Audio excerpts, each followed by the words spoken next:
toma mi vida, toma mi alma, toma mi ser,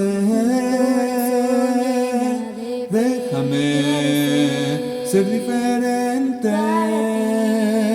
al mundo que no te tiene temor. Quiero de tu mano caminar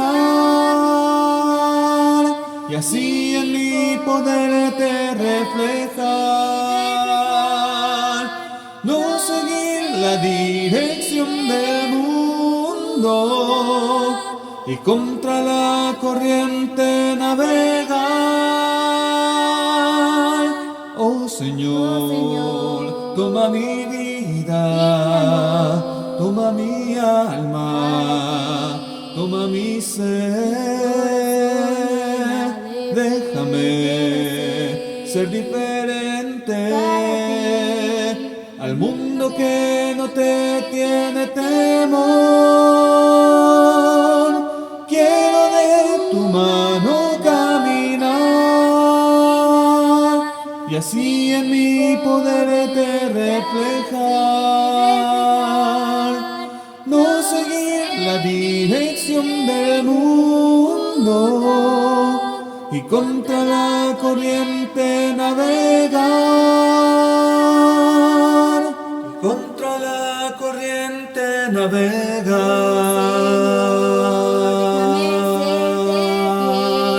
ser diferente.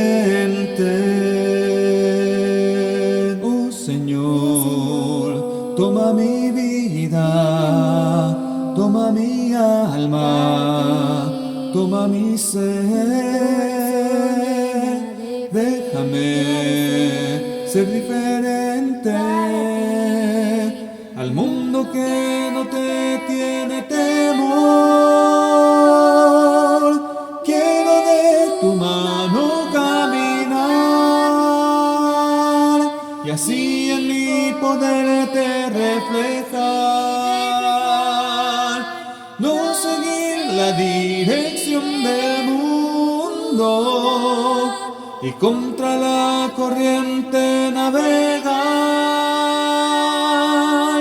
Oh Señor, toma mi vida, toma mi alma, toma mi ser. Y en la Iglesia y su constitución divina.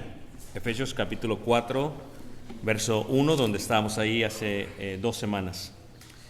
Y lo que estamos mirando es la unicidad de la Iglesia y la unicidad de Dios. Reitero, la palabra unicidad, lo que significa realmente es único, genuino, no hay nada igual a ello. Eso es lo que es unicidad. Luego viene la palabra unidad, lo cual denota unanimidad, denota también unidad, adjurar u ordenar. Y esta palabra adjurar es una palabra muy interesante, pues la palabra adjurar indica de alguna otra manera algo que se preserva dentro de un juramento o dentro de un voto. Así que cuando miramos la unicidad de Dios y luego la unicidad de la Iglesia, lo que miramos es un continuo reflejo de lo que esto es en el capítulo 4. El ruego de Pablo a todos aquellos que estaban recibiendo la carta en Efesios y también a nosotros era por la gran fusión que había de gentiles y judíos en Éfeso. Y desde la cárcel Pablo les está haciendo una rogativa que anden como es digno de la vocación a la cual habían sido llamados. Y luego Pablo utiliza la idea de humildad, mansedumbre, virtudes que deben ser parte de aquellos que hemos sido llamados. Y luego utiliza esta expresión. Versículo 4 dice, un cuerpo.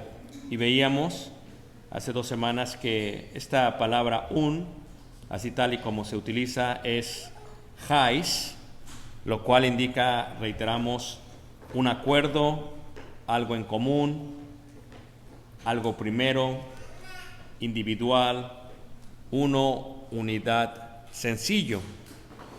Y una de las cosas que queremos aprender el día de hoy, siguiendo con esta clase, es cómo es que Pablo continúa diciendo este uno o un, que indica, reitero, solamente uno, no hay más que uno, solamente hay uno. Y parte de ello inicia Pablo diciendo un cuerpo, lo cual vimos hace 2 clases. Si hay un solo Dios, según Deuteronomio 6:4, oye Israel, Jehová vuestro Dios, Jehová uno es. Si Dios solamente es uno, y si hay unicidad en Dios, entonces entendemos que no hay más que un Dios. Si hay un solo Dios, como consecuencia debería de haber un solo cuerpo. Esto es, el cuerpo hace referencia, como vimos, a el cuerpo de Cristo. Eso es lo que entendimos en cuanto a la parte del cuerpo. Y dice ahí la Escritura en cuanto al cuerpo, dice así, Juan 2:21, mas él hablaba del templo de su cuerpo. Lucas 22:19, esto es mi cuerpo que por vosotros es dado. Romanos 12:5 dice, así nosotros siendo muchos somos un cuerpo en Cristo y todos miembros los unos de los otros. Y también dice 1 Corintios 10:16, el pan que partimos no es la comunión del cuerpo de Cristo. Y luego también dice Colosenses 2:9, acerca de que en Él, o sea en Jesús, se encuentra corporalmente toda la plenitud de la deidad. Y cuando hablamos de deidad, lo que significa la palabra deidad era divinidad. Divinidad, deidad, esto es Dios. Si Dios es solamente uno, por lo tanto y por consecuente solamente puede haber un cuerpo. Y cuando hablamos del cuerpo de Jesús, en este contexto se habla de la iglesia, aunque en un aspecto de teología se habla no solamente del cuerpo que Él dio por nosotros, no solamente del cuerpo por el cual hacemos memoria el día de hoy, no solamente el cuerpo el cual es la iglesia, hace referencia a todo esto. El cuerpo o un cuerpo se refiere realmente a la iglesia. Esta idea de Hais indica realmente un cuerpo, solamente un cuerpo. Entonces, una de las cosas que vimos, por ejemplo, yo estaba con un grupo, déjame ver si lo tengo aquí, y estábamos viendo lo que era la historia de la Iglesia de Cristo en un seminario que estaba dando. Y una de las cosas que presentaba es esta gráfica, la cual la trabajamos hace como 13, 14 años. Es una gráfica que emplea los últimos 2100 años del tiempo de la historia. Y una de las cosas que vemos en el tiempo de la historia, específicamente de la Iglesia de Cristo, es el desarrollo de las distintas religiones que se han dado después del inicio de la Iglesia. Y durante este desarrollo, una de las cosas que hacíamos, les decía yo a los hermanos que estaba presentando esto, era, veíamos que cada cuadro presentaba realmente lo que es un siglo. Primer siglo antes de Cristo, primero después, segundo, tercero, cuarto y sucesivamente. Y lo que nosotros tenemos que entender es la diferencia entre una religión y la diferencia entre una denominación. La palabra religión significa cuando dos personas se ponen de acuerdo en cuanto a lo divino, en cuanto a la divinidad, en cuanto a la deidad. Esa es la definición de la palabra religión. Religión es dos personas o más se ponen de acuerdo en cuanto a lo que es la divinidad y se forma una religión. La iglesia no es una religión. Nosotros no somos una religión, ¿ok? Nosotros creemos, somos ese cuerpo del cual está hablando Efesios capítulo 4, versículo 1.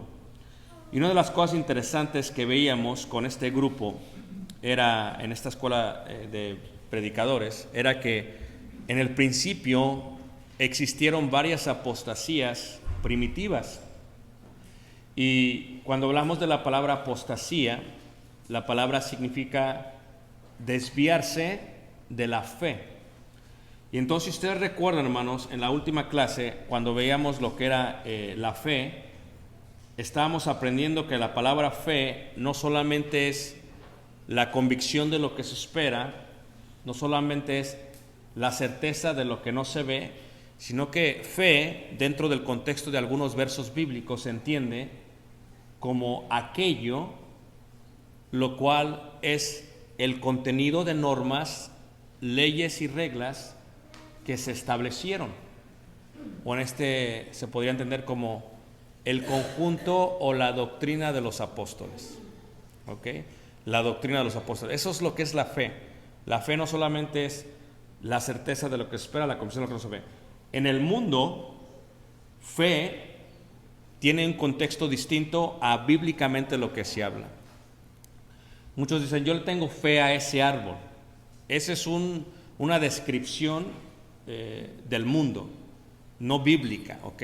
Porque bíblicamente fe es lo que no se ve, lo que se espera; dos, el conjunto de normas y leyes. Eso es lo que es fe. Ahora, ¿por qué la fe es importante?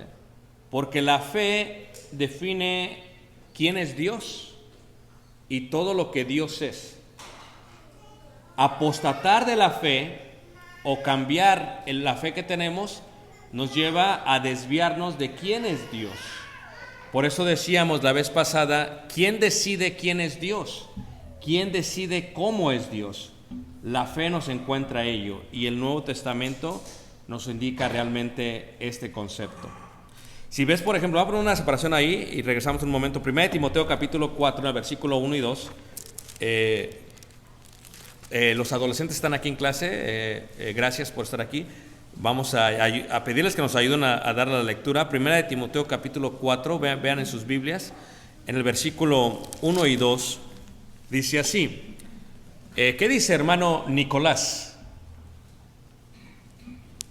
O Nicodemo, como quieras. 4:1.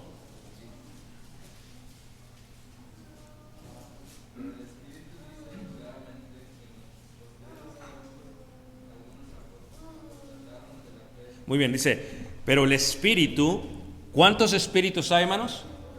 Uno. Pero el Espíritu dice claramente que en los postreros tiempos, o sea que tiempos después, tiempos finales de esas generaciones, algunos, no todos, apostatarán. Apostatar significa desviarse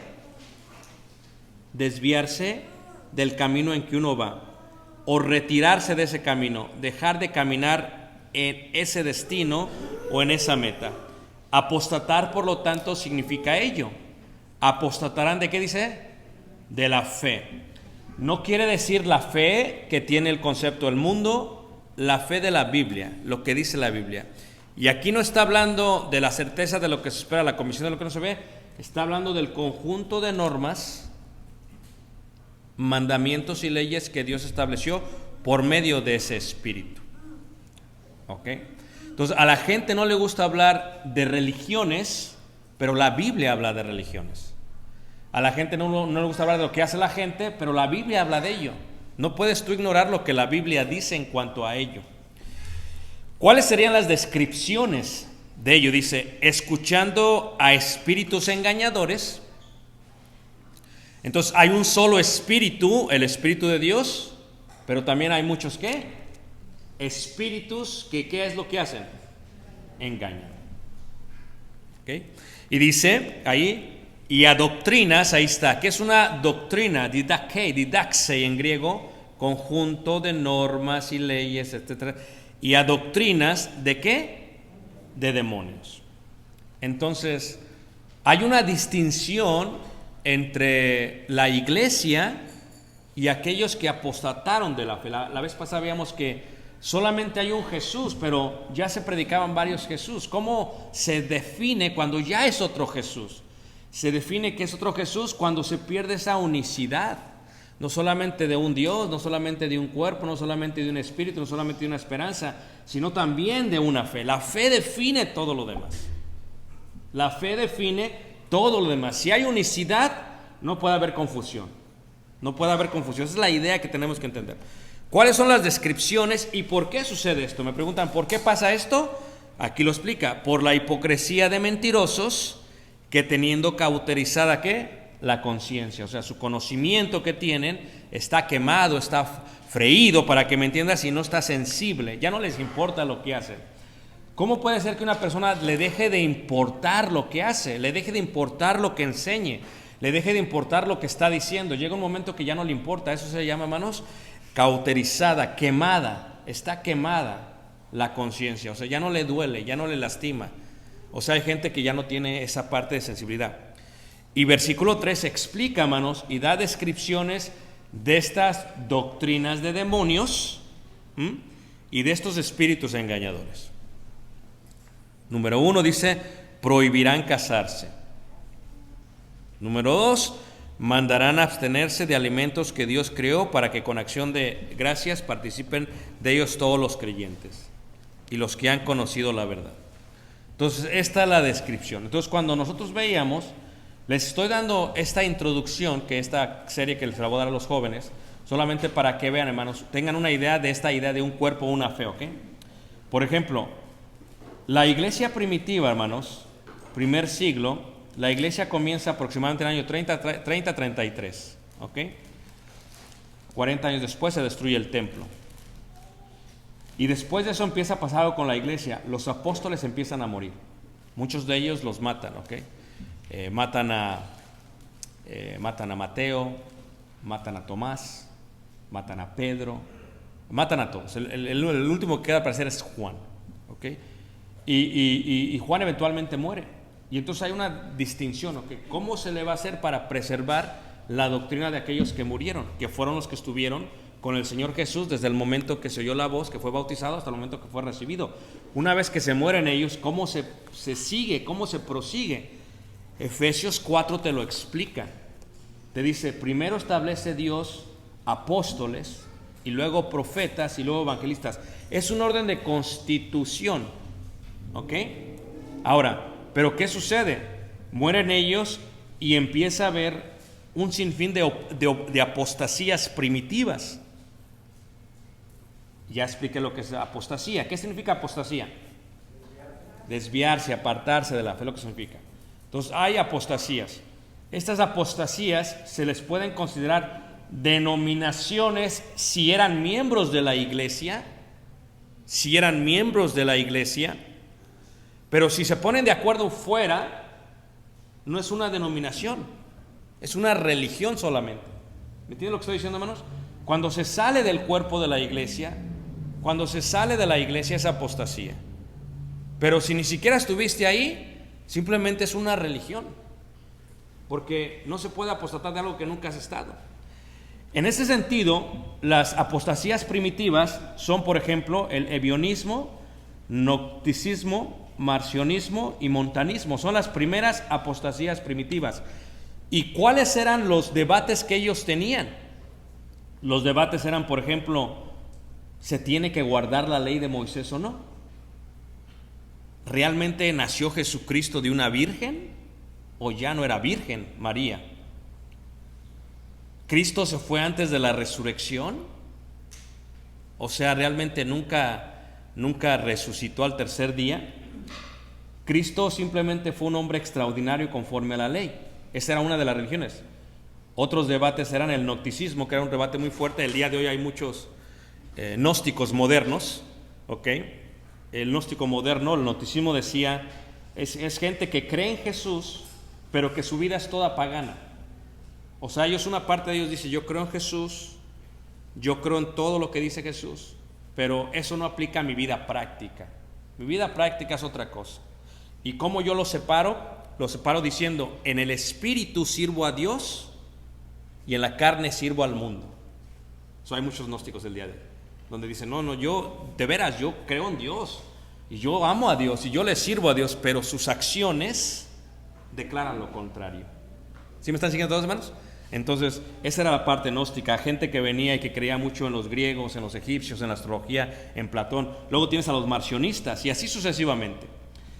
De estos muchos de ustedes no saben, porque son las primeras apostasías primitivas. Pero si les empiezo a dar ya en sí algo, por ejemplo, pasa tiempo y la Iglesia Católica Romana realmente no inicia sino hasta el año 325 después de Cristo. Pero ¿quién es la Iglesia Católica Romana y sus convicciones o tradiciones? no se desarrollan sino durante los próximos 16 siglos. Ahora, ¿por qué estoy presentando esto? Lo presento como argumento a lo que voy a presentar ahorita. Por ejemplo, la primera vez que se establece la idea del agua bendita es el año 120 después de Cristo. Todavía la Iglesia Católica Romana no se presentaba como una religión, como la religión del imperio. La idea del arzobispo se presenta en el año 150 después de Cristo, esta idea de que una persona puede estar supervisando varias congregaciones, y no solamente supervisando, tiene el poder de decidir sobre varias congregaciones. Esta idea no es algo que salió de los apóstoles, sino que se fue desarrollando, y se desarrolló aproximadamente unos 60 años después de que muere el apóstol Juan. Ahora, ¿qué pasa en 60 años? Pasan muchas cosas. ¿Qué pasa en 60 años en este país? Desde la Segunda Guerra Mundial todo ha cambiado. Todo ha cambiado en solamente 60 años. Imagínate la iglesia primitiva en 60 años, y ya había muchísimas apostasías primitivas y estaban pasando por muchas cosas. En el año 394 se establece que lo establece realmente la Iglesia Católica Romana, como ellos hablaban latín, dicen, la misa, los servicios solamente van a ser hechos en latín, no hay otro idioma en el que se puedan dar. Y fueron hechos en latín desde el año 394 hasta el año, el Papa Juan Pablo II, hace unos 60 años, que lo quitó. Fue siempre hecha en latín. ¿Okay? Y la gente no entendía lo que se decía, no entendía lo que se hablaba. Pero la Iglesia Católica Romana no es una apostasía, es una religión. Esto es, no salió de la Iglesia de Cristo. Esto es, el emperador tiene una visión, y en su visión dice él, por ejemplo, veo una cruz. ¿Pero por qué? Porque como había tantos cristianos en el imperio y su imperio estaba decayendo, vio la religión como una forma de salvar su imperio y estableció como la religión del imperio. Así fue lo que pasó en esta parte, y se hizo de esa manera. La palabra católica significa universal, es lo que significa la palabra católica, pero no se conoce hasta el año 325 después de Cristo. Esto es aproximadamente, hermanos, 265 años después que inicia la iglesia. En 200 años pasan muchas cosas. Este país, hermanos, fue fundado hace un poquito más de 200 años. O sea, pasa mucho en 200 años, cambia mucho las cosas. ¿Por qué lo explico? Porque, por ejemplo, en el caso de ellos, hermanos, empezaron a hacer varias cosas, y sus doctrinas estaban basadas en que María era la madre de Dios, el culto a Isis, esto lo hablamos en Génesis, la misa, un sacrificio constante, el papado, una supremacía papal, ¿ok? Y el enotista, esto es la existencia de muchos dioses. Estos son religiones grecorromanas que ya guardaba el imperio, y cuando se pone la religión como parte del imperio, todos simplemente adaptan lo que ya se está haciendo y se empieza a guardar de esa manera. Ahora, ¿por qué estoy hablando de esto y por qué esto es importante? No fue hasta el siglo VI, 606, que se coloca el primer papa en la Iglesia Católica Romana. Entonces, solamente estoy hablando de una religión. Pero ¿por qué hablo de esto y por qué es importante? Porque cuando vemos la Iglesia Católica Romana, hermanos, lo que miramos es un conjunto de normas, de tradiciones, de leyes que se establecen después del año 325. ¿Ok? Ellos tienen este conjunto de normas, de tradiciones. Por ejemplo, uno de ellos es el bautismo a menores. Y ellos lo que dicen es esto: la Biblia no es la autoridad total. La autoridad total es el Papa. Si el Papa dice algo, lo vamos a hacer, sin importar lo que diga la Biblia. Y entonces durante 17 siglos tienes, aproximadamente, como unos 14 siglos tienes diferentes papas, cada uno establece una norma. ¿Cuál es una de las que establecen ellos? Una de las que establecen ellos se da en el año 1023. Esto es aproximadamente 1000 años después de Cristo, ¿ok? Casi 990 después de Cristo. ¿Qué establecen? Dicen, tenemos problemas. Las personas que tenemos encargadas de las parroquias no le ponen atención a los filigreses. Entonces, y vemos que una de las dos es porque están casados. Entonces, lo que vamos a hacer es que vamos a forzar, vamos a pedirles que no se casen. Y no pedirles, vamos a mandarles que no se casen. A ellos se le llama el celibato. ¿Ok? Y eso se da en el año 1023 después de Cristo. O sea que cuando la Iglesia Católica Romana empieza en el Imperio Romano, 325, no estaban en celibato. Eso comienza mucho después, porque un papa dijo, ¿sabes qué? Vamos a hacer esto y lo vamos a hacer de esta manera. ¿Y qué es lo que dice? Muchos de ustedes, no, ¿quién fue católico aquí antes, hermanos? Ok, para los que son católicos saben lo que son, los que no son católicos no saben de qué hablo, ¿ok? Primera de Timoteo 4, versículo 3 dice, prohibirán casarse. ¿Ok? Hay una relación de la Biblia con una relación de la historia. Y el día de hoy, el cura, el sacerdote, no se puede casar. No se puede casar. ¿Tantos de acuerdo con eso, hermanos? Eso es lo que tú ves. Ahora, creen en el bautismo a menores.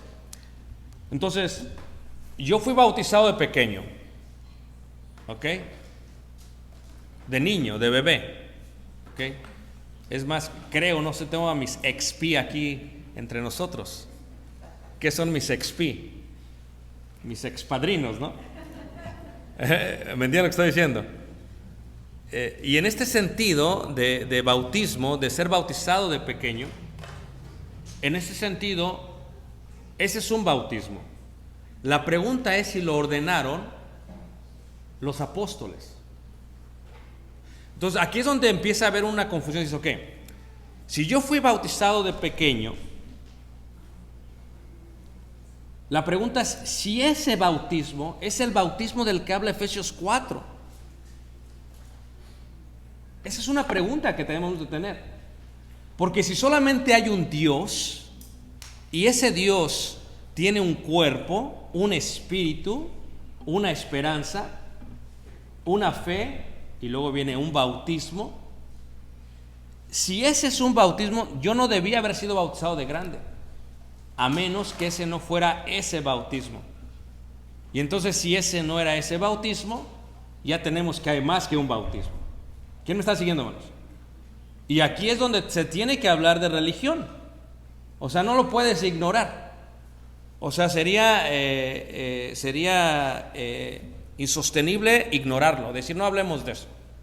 El problema no existe, al menos aquí en Estados Unidos, porque esto golpea mucho en México y en parte de Sudamérica, no en Centroamérica, pero en México y en Sudamérica golpea más porque hay mucho católico romano.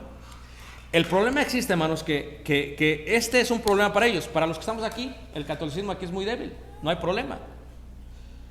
Pero ¿qué pasa cuando se empieza a hablar de otras religiones?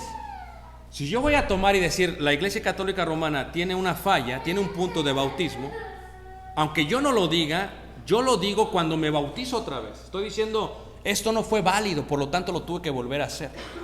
¿Y qué es lo que tuve que hacer, hermanos? Decidir por qué. ¿Por qué decidir por qué? Porque cuando estudié la Biblia, o la fe, o la doctrina de los apóstoles, no veo nada referente a lo que se está haciendo aquí. ¿Todos me están siguiendo? Ahora, es más complicado, dicen algunos, no debería ser, cuando hablamos de que, dejémoslo del bautismo de menores, hablemos del bautismo de mayores. Ahí es donde se complica un poquito más, dicen algunos. Y lo único que tienes que hacer es que tienes que ver un poco de historia para ver el origen, porque tal y como inicia la Iglesia Católica Romana, así han iniciado muchísimas religiones en el mundo. Muchísimas. Y entonces, si ves historia, si lees historia, te darás cuenta que, por ejemplo, el año 325 se da el catolicismo. El 381 se dan los ortodoxos, que son muy fuertes en Grecia, en parte de Turquía, en Rusia. ¿Ok? Si ves el luteranismo, se dan 1517 por un sacerdote que se dio cuenta que algo estaba mal con la fe católica romana. Si ves la iglesia anglicana, porque Caleb me decía, oye papá, pero ¿por qué hay tantas religiones? O sea, ¿qué está pasando? Tú pasas por el centro de Elgin y ves varios edificios y dices, ¿qué está pasando? ¿Por qué hay tantos edificios? Y es que nosotros, hermanos, tenemos que preparar esta nueva juventud, que es la serie que le voy a dar a ellos, porque si no nos preparamos se van a ir a ciegas, donde respetan un status quo que no es correcto y dices, ¿qué está bien y qué está mal? Y así sucesivamente, la presbiteriana, 1514, el calvinismo, 1509, el arminianismo en 1560, la bautista en 1609, la metodista en 1600. Tienes una serie de religiones, hermanos, que van haciendo, este es un estudio de como de 40 horas, ¿ok? Que van haciendo, hermanos, a través de las traducciones de la Biblia, donde personas se ponen de acuerdo y ¿sabes qué? Esto no está bien, ¿sabes qué? Esto no está bien, esto no está bien, y empiezan a formar sus grupos. Y sus grupos son formados basados en un ideal de fe. Esto es basado en lo que ellos creen que es correcto. El problema no es decir si el niño fue bautizado o no, eso se tiene claro para aquellos que hemos estudiado la Biblia. Pero cuando llegas a estos puntos dices, ¿qué está bien y qué está mal? Tienes que regresar a la fe para entender esto. De otra manera, mucha gente no lo quiere entender, no lo quiere aceptar. ¿Por qué se llama, por ejemplo, bautista? Y empezó en Holanda, ¿por qué? Aún yo le decía a personas, me preguntaban hermanos, porque había un grupo muy grande allá, decía, te voy a decir algo y solamente te pongo a pensar, ¿ok? El movimiento pentecostal, tal y como se ve el día de hoy, empieza por afroamericanos en la ciudad de Los Ángeles. Y la primera iglesia es en 1905, hace solamente 116 años, ¿ok? Y es más, hasta te doy la dirección de dónde estaba la primera congregación, 214 North Benny Bright Street, Los Ángeles, California. Este es un nuevo movimiento que se hace solamente 116 años, porque entonces tú dices, espérame, es que ya estoy muy confuso. Ahora, lo que yo les decía la vez pasada es que la idea del ecumenismo es, vamos a unirnos todos, sin importar qué crees. Este es un movimiento, tiene muchos siglos, pero se está dando mucho más últimamente, especialmente en las religiones bíblicas, o lo que se le llama iglesias comunitarias. Dicen, no importa lo que tú creas, eso no importa, o sea, tú crees en Dios, yo también, los dos creemos en Dios, es lo que importa, unámonos en eso. Pero la Biblia, hermanos, no tiene este concepto. Esto es, el hecho que tú y yo estemos de acuerdo en algo, no quiere decir que Dios está de acuerdo con nosotros. ¿Me entiendes lo que estoy diciendo? Porque ¿cuántos grupos sociales no se ponen de acuerdo en algo, como en el aborto? No quiere decir que Dios está de acuerdo con el aborto. O como los Ku Klux Klan, no quiere decir que Dios está de acuerdo con el racismo. O la política socialista, Castro, no quiere decir que Dios está de acuerdo con la política. O sea, aquí hay un concepto, hermanos, de valores, de convicciones y de formación bíblica. Cuando hablamos de la fe, les decía yo la vez pasada, no podemos decir nosotros que la interpretación propia anula la doctrina de los apóstoles. Ahí en Efesios capítulo 4, regresando ahí, hermanos, todo este mundo del cual he hablado brevemente ni siquiera existía cuando Pablo está escribiendo la carta de Efesios. Sí había ya algunos problemas con ciertos grupos y ciertas apostasías primitivas, pero no como los hay el día de hoy. No a este nivel, hermanos. A este nivel es increíble. A este nivel es increíble. O sea, en aquel tiempo ya había problemas, pero no a este nivel que tenemos el día de hoy. Entonces lo que está haciendo Pablo es que Pablo dice, ok, hay un problema, y el problema básico en Efesios es gentiles y judíos, tenemos que, no se quieren unificar. Pero Pablo empieza a ver también ya en la iglesia griega, gentil, que varios Jesuses, varios evangelios están saliendo. Entonces Pablo ve este reto, ve esta amenaza y empieza a predicar. Y dice que nada más hay esto, nada más hay esto, nada más hay esto. Ahora, vean, la idea del bautismo, por ejemplo, la misma palabra bautismo, baptisma, significa sumersión o inmersión. Para mí, no estoy dando mi testimonio, estoy diciendo lo que yo estaba cuando yo medité en mi bautismo, ¿ok? Para mí, una tía que falleció fue la que estuvo ahí presente al parecer cuando pasó esto y me pusieron agua sobre la cabeza. Entonces, eso no es bautismo bíblicamente, porque no hay inmersión, no hay sumersión. O sea, rociar no es bautismo bíblicamente hablando. ¿Me están siguiendo todos? Esa fue la primera duda que tuve. La segunda duda que se tiene, hermanos, es el bautismo va de la mano con el arrepentimiento, con la confesión y con el creer en Dios. Era imposible que yo creyese me confesase, me arrepintiese cuando todavía no sabía agarrar ni la mamila. ¿Me entiendes? Para mí es que, espérame, esto ya no está bien. Y luego para mí es que esto es algo no es correcto. Un bautismo, dice ahí en Efesios 4, en el versículo 5, dice, un Señor, una fe, dice un bautismo. ¿Por qué dice un bautismo? Te voy a explicar para que veas ello, ¿ok? Cuando inicia la iglesia en Éfeso, hay varios discípulos de Juan el Bautista, los cuales ya habían sido bautizados por Juan el Bautista. ¿De niños, hermanos? No, eso de niños no existía, hermanos. Eso viene mucho después. Eso es una locura que viene después. De niños eso nunca existía, bíblicamente hablando. Entre los judíos los bautismos siempre eran entre adultos. Ahora, cuando Juan el Bautista empieza a bautizar, lo hace para el perdón de pecados. ¿Quién me está siguiendo, hermanos? Okay.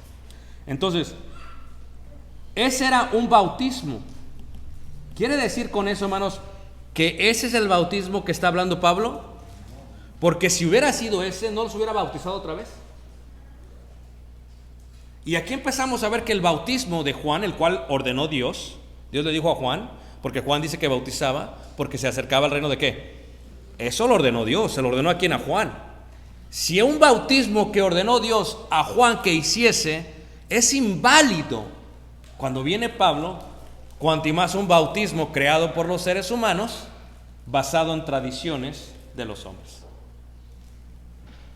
Por eso cuando la gente me pregunta, hermano, ¿me tengo que volver a bautizar? Sí, es que sí tienes que volverte a bautizar.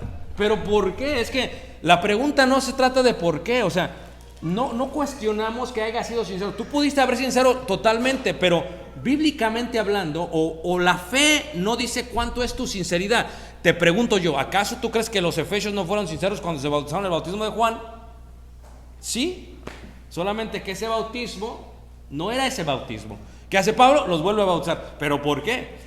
Aquí hay un sistema de soberbia y de humildad. Mucha gente es miembro de la iglesia, pero tiene estos conceptos que no los puede dejar ir.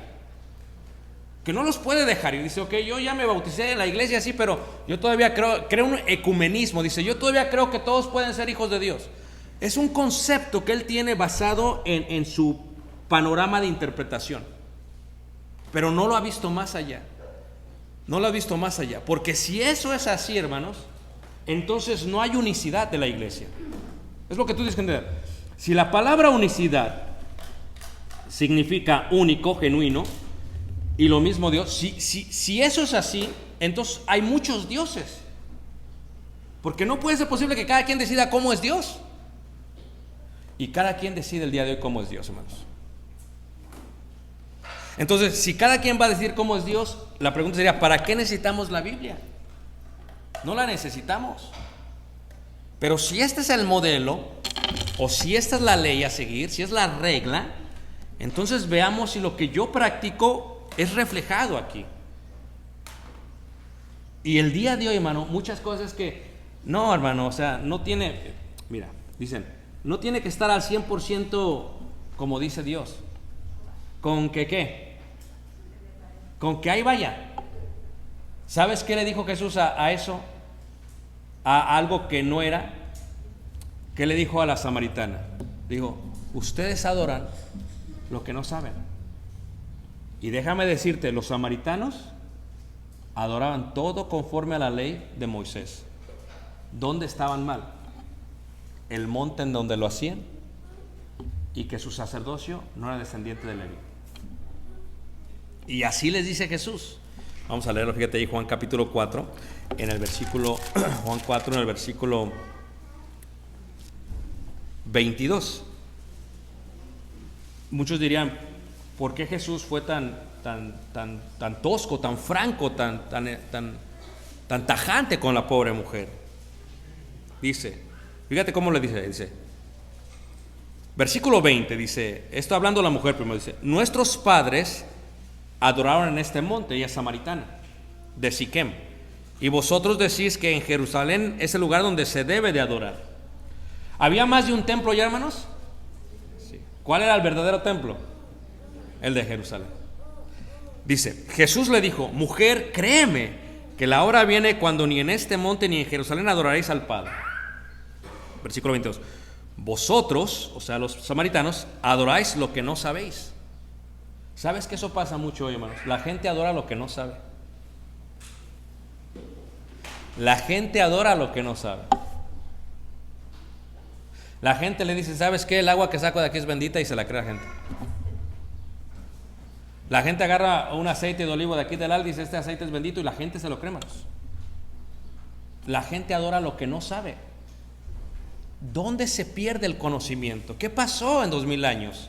Dice ahí en el versículo 22, nosotros adoramos lo que sabemos, porque la salvación viene de los judíos. Mas la hora viene, y ahora es, cuando los verdaderos adoradores adorarán al Padre en espíritu y en ¿qué? Y en verdad. Y esta parte, espíritu y en verdad, tiene dos contextos. Una parte es algo sincero, algo genuino, algo de adentro. Y verdad está basado en aquello que Jesús iba a enseñar, que después vino a formarse como la doctrina de ¿quiénes, hermanos? De los apóstoles. En verdad. Entonces, cuando tú ves esta idea de un bautismo, es una de las primeras preguntas que se hacen. Porque dice un bautismo. ¿Por qué dice Pablo hais baptisos? ¿Por qué dice un bautismo? Si hay varios ya. Es más, si tú ves en Efesios, en Hebreos, capítulo 6, en el versículo 4, Hebreos 6, versículo 4, es que la Biblia ya tiene muchos bautismos, sí, tiene muchos bautismos la Biblia. Hebreos 6, versículo 4 dice ahí, Hebreos 6, leeré el versículo 2. Hebreos 6, 2 dice, de la doctrina de bautismos, y fíjate que está en plural. O sea, ¿por qué está en plural? Si nada más hay un bautismo. ¿Por qué? Porque para el tiempo de los judíos ya habían existido varios bautismos. Estaba el bautismo de Juan el Bautista, estaba el bautismo que se bautizaba en los rituales judíos, estaba el bautismo que se habían bautizado, por ejemplo, en la nube y en el mar, según los antiguos. O sea, ya había varios. La comprensión de ellos es importante, pero no está hablando de esos bautismos. Pablo habla de un bautismo. Pablo continúa con esta idea de unicidad. Hay un orden. O sea, si hay un Dios, porque el problema de ellos es, hay gentiles y judíos. Pablo dice, es que ustedes están pensando que cada quien tiene su propio Dios. No, no es así. O sea, los dos fueron adoptados en un cuerpo. Los dos tienen un Padre, los dos tienen un Dios. ¿Por qué? Porque tienen una misma esperanza, porque tienen un mismo espíritu. ¿Por qué? Porque tienen una misma fe. ¿Por qué? Porque fueron bautizados en un bautismo. En un bautismo solamente. Si hay más de un bautismo, bíblicamente lo sabía, pero no del bautismo que está hablando aquí Pablo en Efesios 4. Cuando hablamos de este bautismo, entonces viene la pregunta, ¿qué da este bautismo? Y la otra pregunta sería, ¿fue un bautismo distinto al de Juan el Bautista? ¿Sí? ¿Fue un bautismo distinto al que hacían en los rituales? ¿Sí? ¿Fue un bautismo distinto al que hicieron? Sí. Esta idea de un bautismo viene según lo había ordenado Jesús. Mateo 28, 18, 20 dice la escritura que cuando Jesús, antes de ascender al cielo, les habla a todos y les dice así. Mateo 28, versículo 18 dice, Jesús se acercó y les habló diciendo, toda potestad me es dada en el cielo y en la tierra. Por tanto, id y haced discípulos a todas las naciones, bautizándolos en el nombre del Padre, del Hijo y del Espíritu Santo. Este ya es un bautismo que ordenó Jesús. Y al parecer fue el bautismo que no tenían los efesios cuando llegó Pablo. Y fue en el que fueron bautizados. Ahora, quiero que veas otro punto de vista, otra perspectiva aparte. Cuando yo fui bautizado de pequeño, hermanos, me bautizaron en el nombre del Padre, del Hijo y del Espíritu Santo. Porque así bautizaban. Ahora, el hecho que haya sido bautizado, ¿quiere decir que el bautismo es correcto? ¿Está bien? Esto no, mis padres, asumo que sinceramente me llevaron con el cura y me dijeron, ¿sabes qué? Lo hicieron sinceramente, porque eso es lo que ellos creían. Pero aquí dice eso, que se puede hacer bajo esto, nombre del Padre, del Hijo y del Espíritu Santo, pero hay esta parte que está mal, que es un bebé. Pero ¿sabes dónde viene mucha confusión? Cuando son adultos. ¿Y qué pasa si lo hice cuando estuve adulto? Aún así se tiene que volver a hacer. ¿Pero por qué, hermano? Porque la Biblia no hay más de un bautismo. Porque si estamos diciendo que los bautismos de todos los adultos son válidos bajo la sinceridad de ellos, lo que estamos diciendo es que existe el ecumenismo. Existe la idea de que toda la gente puede ser salva sin necesidad de ser salva a través de un Dios. Estamos diciendo que todos los dioses es uno. Y es incongruente, hermanos, especialmente cuando ves el origen de las doctrinas que cada uno de ellos tiene. Algunos parecen normales, hermanos, pero algunos son profundos.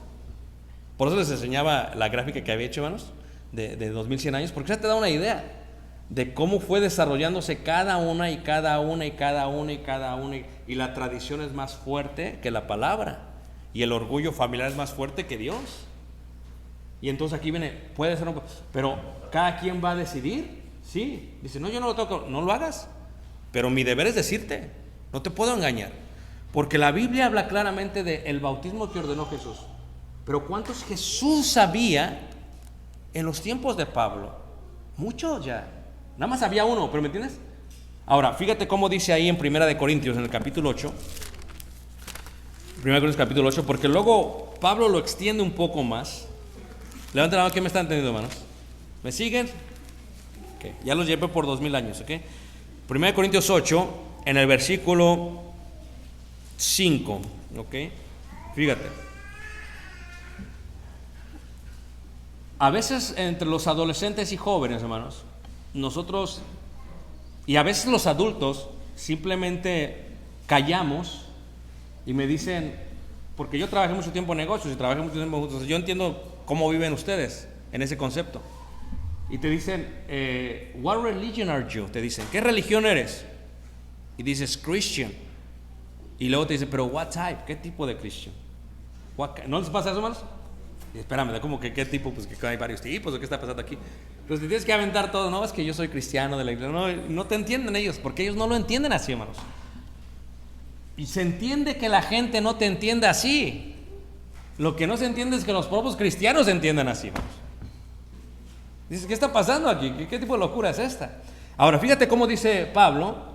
Dice, 1 Corintios 8, versículo 5. Pues aunque haya algunos que se llamen dioses, sea en el cielo o en la tierra, como hay muchos dioses y muchos señores, para nosotros, sin embargo, solo hay un Dios. Solo hay un Dios. ¿Qué estamos diciendo con esto? Que si tú ves, por ejemplo, no estoy criticando, hermano, lo que estoy haciendo es que estoy educando, que no crean que estoy menospreciando porque yo fui parte de esa fe popular antes, ¿ok? No estoy menospreciando, estoy solamente educando, edificando, ¿ok? Si tú ves, por ejemplo, una Virgen de Guadalupe, nada que ver con la Virgen de la Biblia, porque para empezar es indígena, ¿ok? Se diseña en el año 1500 después de Cristo, hermanos, y se apropia porque es la única manera que Diego y todos los demás mestizos podían creer en alguien que fuese reflejada en ellas, ¿ok? Entonces, cuando tú la ves, hermanos, la gente cree verdaderamente que es la madre de Dios. ¿Es cierto o no, hermanos? Eso ya es un Dios para ellos. Cuando volteas y ves, por ejemplo, un crucifijo con la imagen, eso ya es otro Dios para ellos. ¿Quién me está siguiendo, hermanos? Ok. Cuando volteas para acá y ves otra religión, por ejemplo el musulmán, que no tiene imágenes, pero dentro de sus mezquitas hay solamente el nombre de Dios escrito en árabe, eso ya es un Dios para ellos. O sea, decir que ella es el mismo Dios que ellos es una locura. ¿Estamos de acuerdo, hermanos?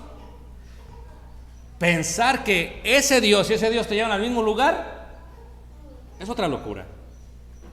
¿Me están siguiendo todos, hermanos? Ahora, si te mueves un poquito y te vas un poquito para la India, hermanos, y ves, por ejemplo, los dioses indios, la mujer con los varios brazos, el hombre con la cabeza de elefante, ese es otro Dios. Y a ese Dios se le adora distinto que a este Dios y que a este Dios y que a este Dios. Ya tienes 4 dioses. Muévete un poquito y te entras a la China y te subes a los montes de la China donde están o vete a un poquito cerca de donde están las Himalayas, en Tibet, y entonces ya tienes otro Dios, a Buda. Es una persona que se hizo Dios. Un Dios, otro Dios, otro Dios. Dices, es una locura. Okay. Y luego entra a la universidad donde tienes muchos estudiantes y cada quien cree en sus dioses. Pero cada quien no está bien fundamentado en sus dioses, porque adoran lo que no saben. Porque tú les preguntas y no entienden lo que hacen. ¿Por qué haces esto? Pues quién sabe, my mom and my dad, they told me and I had to do it. I don't understand, but I had to do it. Entonces lo que está haciendo Pablo dice, pues aunque haya algunos que se llamen dioses, sea en el cielo o en la tierra, como hay muchos dioses y muchos señores, para nosotros sin embargo solo hay un Dios. O sea, si hay varios dioses, entonces ciertamente hay varios grupos. Pero si todos nos llevan al mismo lugar, es incongruente. Entonces no necesitamos la Biblia, hermanos. ¿Qué estamos haciendo aquí? ¿Qué estamos haciendo estudiando la Biblia? Si llegamos a tener el pensamiento del ecumenismo y decimos, ¿sabes qué? No importa lo que tú creas, tú me respetas, yo te respeto, nos la llevamos bien, creo en Dios, tú crees en Dios, no hay problema. Si ese es el concepto que la Biblia enseña, hermanos, ¿por qué murió Pablo? ¿Por qué Pablo tiene que decirle a este Timoteo, ten cuidado, va a haber apostasías y doctrinas de demonios? ¿Y por qué Pablo hace eso? Pablo hace eso porque es una realidad. ¿Por qué le tiene que decir a los corintios? Es que tal vez ustedes, sus sentidos van a ser engañados como Eva y por la serpiente y hay otros Jesuses. ¿Por qué le dice a los Gálatas? Es que si hay otro evangelio, si viene alguien más y si aún viene un ángel del cielo, les dice otra cosa, sea anatema. ¿Por qué Pablo hace eso? Porque esta es una realidad que se vivía en aquel tiempo, pero que se vive el día de hoy. Si hay muchos, hermanos, si todos llevan al mismo lugar, hermanos, ¿qué hacemos leyendo la Biblia? Tiene que haber un concepto de decir, ¿sabes qué? Yo creo esto porque aquí lo dice Dios. Yo creo esto porque aquí lo dice Dios. Cuando dice la Escritura un bautismo, tiene que ver con ello. Y luego cuando dice la Biblia un Dios, si hay un solo Dios, ¿quién es tu Dios? Porque tristemente se ha llegado a pensar, hermanos, que el Dios de los árabes, el Dios del Islam es nuestro Dios. O sea, así está la gente el día de hoy. Es que ese es el mismo Dios, nada más que ellos creen de otra manera. Y luego dicen, no te preocupes tú, eso, olvídate, eso no importa. Hermanos, si fuese el mismo Dios, ¿para qué necesita otro libro? ¿Para qué el Corán? ¿Tú te has leído el Corán? Porque yo me lo he leído. Una copia del Antiguo Testamento. Y está tan mal escrito, ¿por qué? Porque lo escriben en el séptimo siglo, octavo siglo, nada que ver con las tradiciones antiguas de los antiguos, de los patriarcas. Pero si este es el mismo Dios, ¿qué hacemos? ¿Sabes por qué está Israel ahorita al revés, hermanos? Tú dices, pues que se pongan de acuerdo, pues es el mismo Dios. Entonces, ¿de qué Dios estamos hablando? Hermanos, esta idea de Efesios capítulo 4 es muy profunda. Va mucho más allá del problema de ellos y nos toca a nosotros. Porque si alguien batalla con este concepto, somos nosotros. Ahí en Efesios capítulo 4, ¿por qué batallamos nosotros? Batallamos porque no sabemos si estamos en un bautismo. Lo dudamos todavía. Y dice ahí Efesios capítulo 4 en el versículo 5 dice, un Señor, una fe, un bautismo, dice, un Dios y Padre de todos. Si Él es el Padre de todos, entonces no deberíamos de tener diferencias. No deberíamos de creer distinto.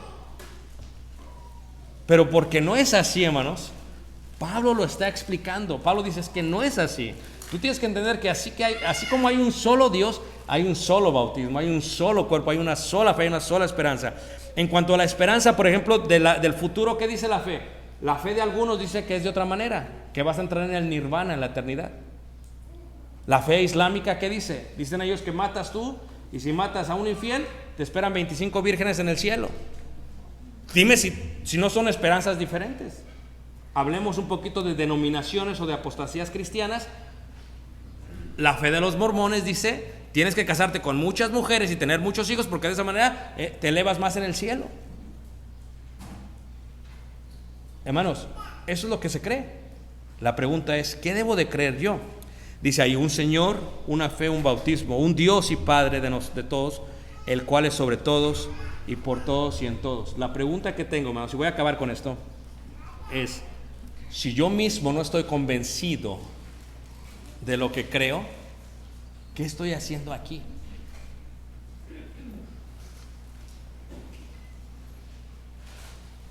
¿Qué estoy haciendo aquí? ¿Qué estoy haciendo aquí? Si una iglesia pentecostés es buena, ¿qué estoy haciendo aquí? Un movimiento que tiene solamente 116 años, no tiene ni mucho tiempo, tienen más los mormones. ¿Qué estoy haciendo aquí? Y esa pregunta es importante, hermanos, porque la respuesta de ello nos da el tipo de convicción que tenemos.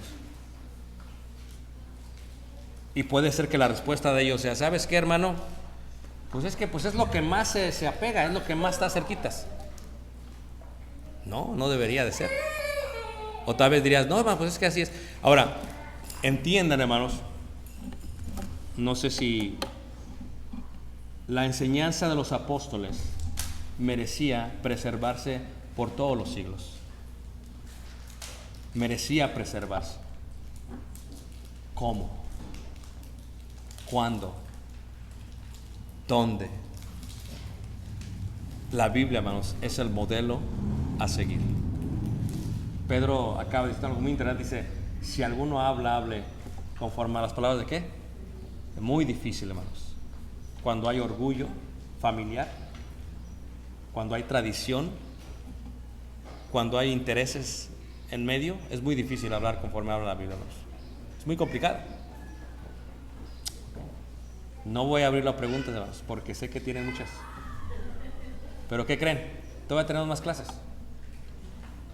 Esta fue mi disertación tipo sermón. Medítenlo, digiéranlo y lo podemos platicar. ¿Ok, hermanos? ¿Están todos aquí? ¿Están aquí los adolescentes? Ahí está su Caleb, me preguntas en la casa. Ahí está su inicio de lo que me preguntaron. Es literalmente su inicio es esta pequeña gráfica. Su inicio. Unas 340 horas de estudio. Su inicio. Ahí está. Y lo vamos a ver con calma. ¿Ok? Vamos a ponernos de pie, hermanos, y vamos a cantar este himno. Nos preparamos para la cena del Señor. Si hay un Dios, hay un cuerpo. Si hay un cuerpo, hay un espíritu. Si hay un espíritu, entonces hay un mismo amor. Cantemos.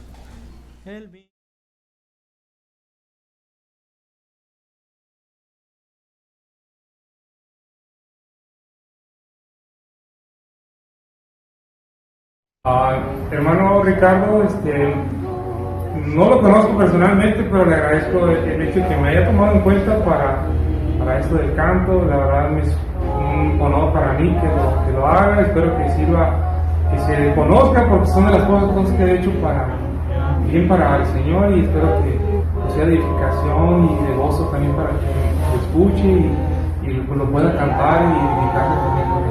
Muchas gracias, hermano, por tomarme en cuenta. Dios lo bendiga. Gracias. Me adoptaste y hoy levanto mi voz. Te amo y el mundo desee que solo tú eres mi Dios y mi salvación.